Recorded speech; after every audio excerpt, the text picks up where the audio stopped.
Essa ideia é muito antiga do povo precisar ouvir essas histórias de antepassados, ou de semideuses, isso inspirar. De onde vem isso? É uma necessidade do ser humano, você acha? Desde sempre, assim. Desde né? que a história começou a ser registrada, e talvez a gente possa ir justamente para a Grécia, Heródoto, no século V a.C., que assim, essencialmente foi o primeiro historiador que, pelo menos no mundo ocidental, né, porque ele começou a deixar tudo escrito.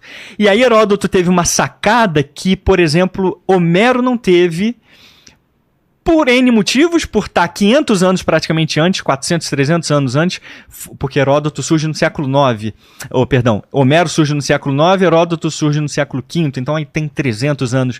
Então era muito mais anedota, mitologia, do que história propriamente dito. O Beowulf, por exemplo, é o quê? Beowulf se eu não me engano, é bretão ou então, celta. Mas de tempo, ele é... Ah, não, é mais recente. Tipo assim, se eu não me engano, Beowulf faz parte dos povos bretões saxões. Tipo, século V, VI, depois de Cristo. Mas antes do Odisseia... Não tenho certeza. Não teve o... Um outro escrito que é... Rei Arthur? Não. Antes de Beowulf? Não, antes de antes da Odisseia, teve a Ilíada. Não, mas antes, bem antes. Não. De fundamento da cultura ocidental, Ilíada primeiro e Odisseia em seguida.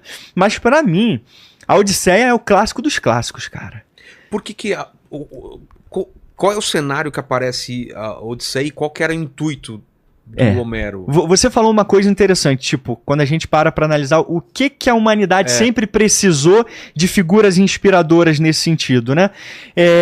Porque eu imagino, a gente voltando até antes, quando não tinha alguma coisa para registrar, que em volta de uma fogueira, os mais velhos deviam contar histórias de atos corajosos, heróicos dos antepassados, e aquilo era passado de geração em geração. Isso aí. Olha, um dia viveu aqui uma pessoa que fez isso, não sei o quê. Eu acho que isso sempre teve na humanidade, mesmo quando não tinha registro em escrita, né? Não há dúvida. Justamente pelo poder que as histórias causam, né?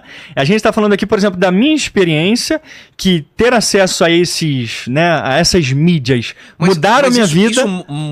Ele muda, ele forma o caráter das pessoas. Forma o caráter das pessoas. É impossível separar minha vida de Volta para o Futuro, de um Indiana Jones, de um Jornada nas Estrelas. São várias obras que você vai formando caráter sem saber que você está formando caráter com aquilo. São obras definidoras, né? Definidoras, como você falou, definidoras de caráter e de personalidade até, né?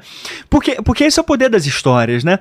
Não é à toa que a Odisseia tá há praticamente 3.000 anos e continua aí, cara. Eu até brinco com a galera sempre. Eu brinco, mas falando sério. Galera, para de ficar lendo, mas aí, novamente na zoeira, porque eu sei que pode ser bom também você ler mangá e tal, mas deixa o mangá de lado e vai ler a Odisseia. Compra, você tem traduções. É a origem da cultura ocidental nesse sentido, né? De que, tipo, nesse hemisfério do mundo, algo mágico surgiu, cara. Algo mágico, assim. É algo que não dá pra descrever. Quando você lê a Odisseia, e eu falo pra galera isso, você se sente uma pessoa melhor, cara. É mesmo? Eu me senti assim. Quando eu li a Odisseia, porque é uma série de... É como a Bíblia, né? Nós somos cristãos, é como a Bíblia, é o poder da Bíblia que tem em nós, sabe? No sentido da gente querer fazer o bem, de querer contribuir para a sociedade, né? Querer que as pessoas se sintam bem, felizes, e ao mesmo tempo cuidar da família, sabe?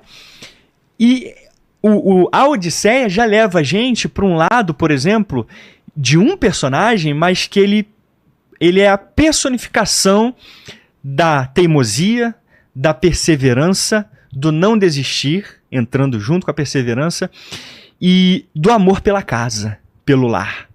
Então, assim, esses são alguns dos valores, né? Tentando voltar para casa, que tá tentando voltar para casa. E mesmo ele tendo contato com deusas ou ninfas, tipo Calipso, né? Ele quer Circe, por exemplo, a filha do Sol, né? São deusas. Né? E cada coisa vai atrasando a volta dele, vai dando aquele desespero. E ele chorando na praia, lembrando de Penélope, querendo voltar para casa, sabe? Então você vai acompanhando essa jornada e você se vê nessa jornada. Você vê, tipo, na sua trajetória, os desafios que você já enfrentou, seus problemas e suas dificuldades, e como você vai superando, e ao mesmo tempo, quando você vê essas histórias, você renova a tua força de continuar superando, né? Então você tem, assim, uma amálgama de qualidades que te ajudam, como ser humano, a se tornar melhor, cara.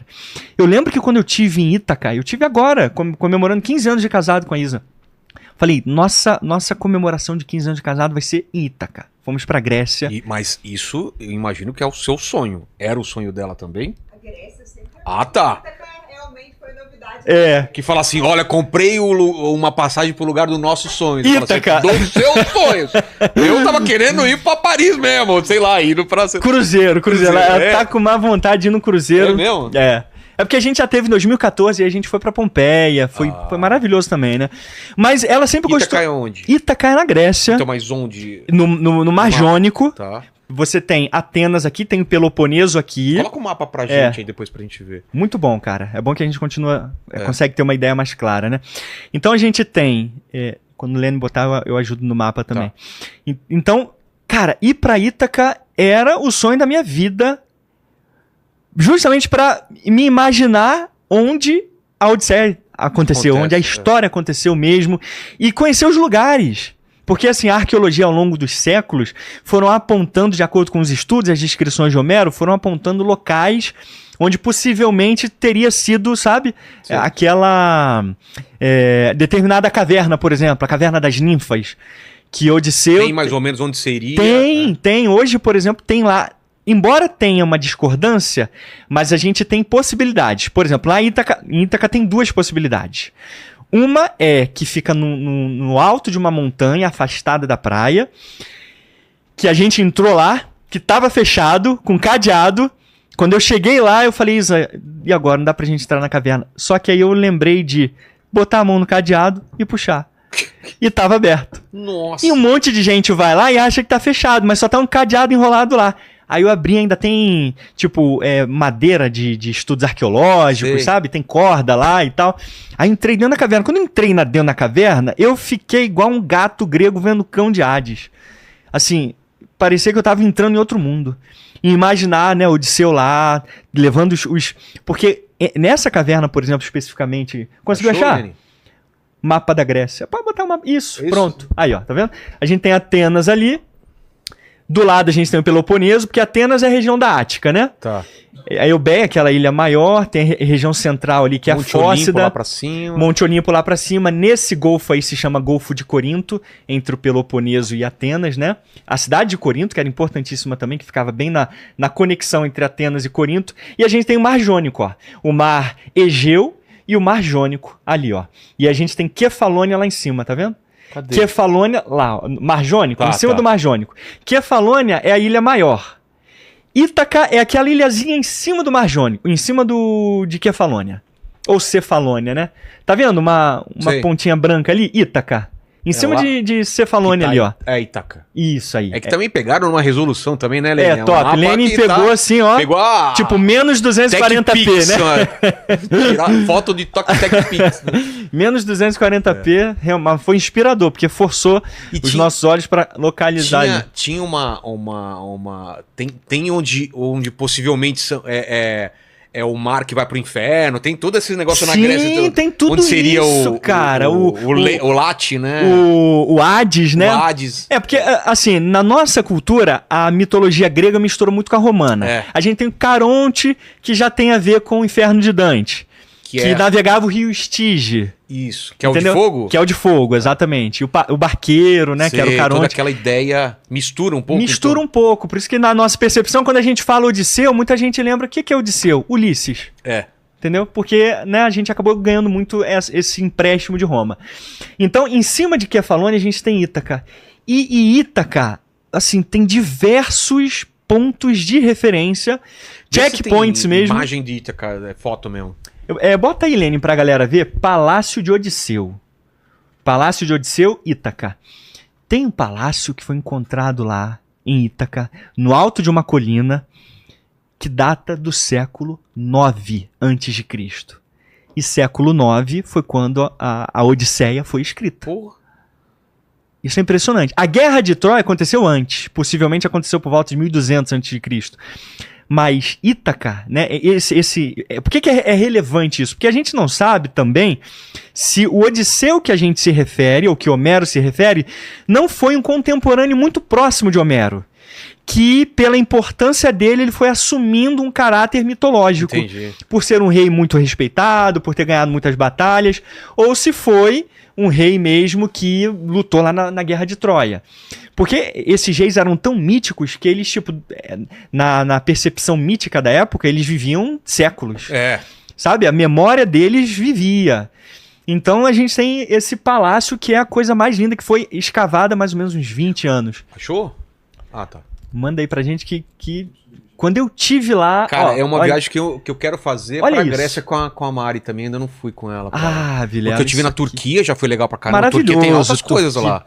Não, período helênico, não só helênico, mas também antigo, porque tinha muitas colônias gregas ali na costa da Turquia. Na Itália você encontra coisas gregas absurdas, né? Magna Grécia. Lá na Sicília e tal, muito teatro, muita coisa antiga. É porque o povo romano ele foi uma mistura também de etruscos com gregos, né?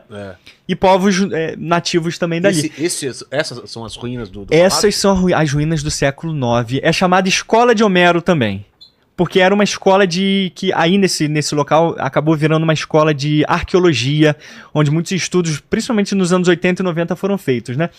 Cara, quem nunca teve a oportunidade de viajar nos lugares antigos? Porque aqui no Brasil não tem lugar antigo.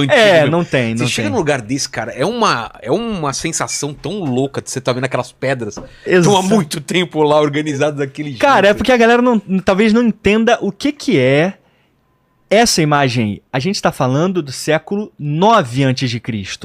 900 anos antes de Cristo. Cara. Entre 800 e 900. Quando a gente vai na Grécia hoje, Atenas, a gente tem o Pártenon, tem a Acrópole, tem o Erechtheion, que é aquele templo que era o mais sagrado da Acrópole, tem o Propileion, que é aquele templo de entrada. Ali é século V. E a gente tá falando de 400 anos depois disso aqui. Cara. Então essa fortaleza, esse palácio, quando foi encontrado, foi assim, a joia da Grécia, assim. Porque isso devia estar soterrado. Soterrado por camadas. Eles foram escavando. Porque, de repente, por acidente, alguém vai cavar um pastor cava um poço e encontra uma construção. Aí avisa pra prefeitura, a prefeitura vai lá e começa a escavar. Na Grécia e na Itália, na casa dos caras, às vezes os caras vão fazer uma reforma no chão e acham... Exatamente. Utensílio de não sei quantos... Do século I, II, né? Você tem que tomar cuidado por onde você pisa na tua própria casa, né? No teu terreno. Mas Então, essa é uma joia, né? Agora, sempre houve uma disputa. Onde que era Ítaca realmente? Será que a Ítaca de Homero é a Ítaca de hoje, da Grécia? Poderia ser outro lugar. Poderia ser outro lugar. E tem até uma briguinha entre Kefalônia e Ítaca. Porque como elas são coladinhas, Kefalônia diz que, não, Odisseu nasceu lá por causa de alguns estudos que indicam que que a geografia que Homero descreve parece mais com Kefalônia do que com Ítaca. Por outro lado, Ítaca diz, não, nós somos Ítaca. Então, Odisseu nasceu aqui, ponto final. Só que o que deu, assim, virtualmente o checkmate é que na Odisseia, quando Odisseu tá voltando para casa, ele traz de presente dos feácios, que era como se fosse um povo mítico lendário da navegação do Mar Jônico. Eles eram os maiores navegadores, assim. Homero até diz que eles deslizavam nas águas, de tão hábeis que eles eram. É o último povo que Odisseu encontra. Que tem até, inclusive, ele tem meio que um romancezinho com a tal da Nausicaa, filho do Alcino, Antino, agora eu me confundi, não sei exatamente o nome do pai. E aí, então, eles levam ela de volta, levam Odisseu de volta pra Ítaca. Só que Poseidon, que tá com a cara quente com Odisseu, porque Odisseu teria ofendido Poseidon, dizendo que não precisava dele, começou a atrapalhar e naufragou todo mundo que estava lá. Mas aí Odisseu meio que... os navegadores conseguiram passar por aquela tormenta, deixaram Odisseu lá com 13 tripés. Tripés de votivos, de adoração. Ah, tá. É como se fosse assim, imagina um tripé mesmo, de ferro, de bronze, na verdade, com uma tigela em cima. Tá. É isso, essencialmente. Eles usavam para fazer libações aos deuses e tal. E aí Odisseu levou 13 tripés de presente desses feácios. E quando esses feácios colocam Odisseu numa caverna, eles deixam esses tripés lá. E esses tripés meio que marcam a chegada de Odisseu. E aí... começaram a procurar. Alguns anos atrás, encontraram uma caverna em Ítaca, a caverna de Laso, que tinha exatamente 13 tripés. Pô, então... do século 9 a.C. Só que o ponto não era de Odisseu, mas era dedicado a Odisseu. Ou seja, quem quer que tenha ido lá naquela caverna, deixou aquele tripé, supondo que era a caverna mesmo, e não só os 13 tripés, quanto escreveu para Odisseu, uma oferenda para Odisseu. Ou seja, quem no século IX, que era praticamente um contemporâneo de Homero... entendia que ali era o local. Então isso veio meio que para sacramentar essa ideia de que Ítaca de hoje era a Ítaca de Odisseu, cara. Então se você tá andando por lá, Isa sabe, eu tô andando por lá assim, ó. Tipo, é um arrepio a cada pé pesada que eu dou lá, sabe? Eu chorei, cara. Quando eu pisei lá, eu cheguei a chorar. Porque, assim, é uma história muito, muito maravilhosa. Eu lembro do meu pai, porque é isso que eu tô falando.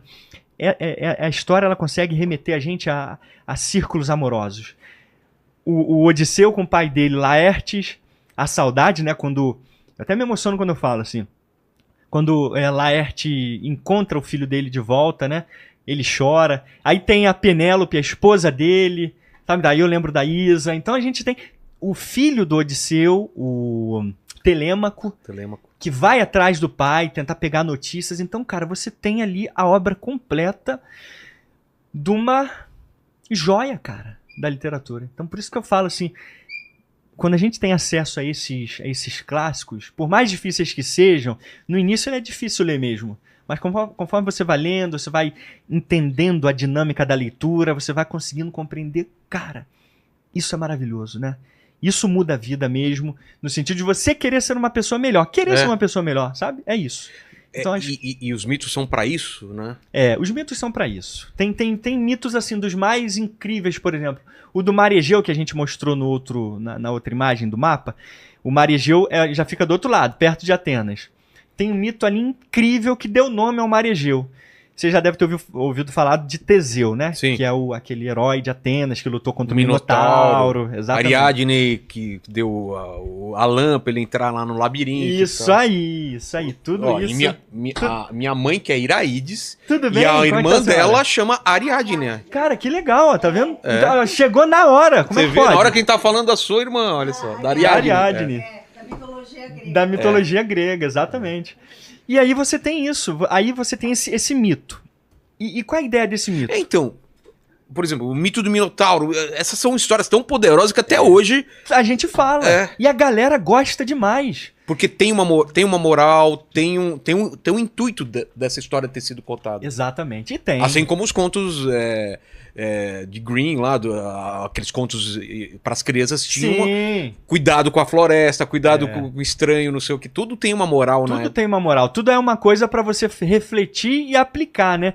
Porque você pega essas histórias, você pragmatiza pra tua vida. Não adianta você falar pra criança, não faça isso, ou falar pro adulto, é errado você fazer. Se você conta uma história, aquilo fica muito mais fixado na tua cabeça.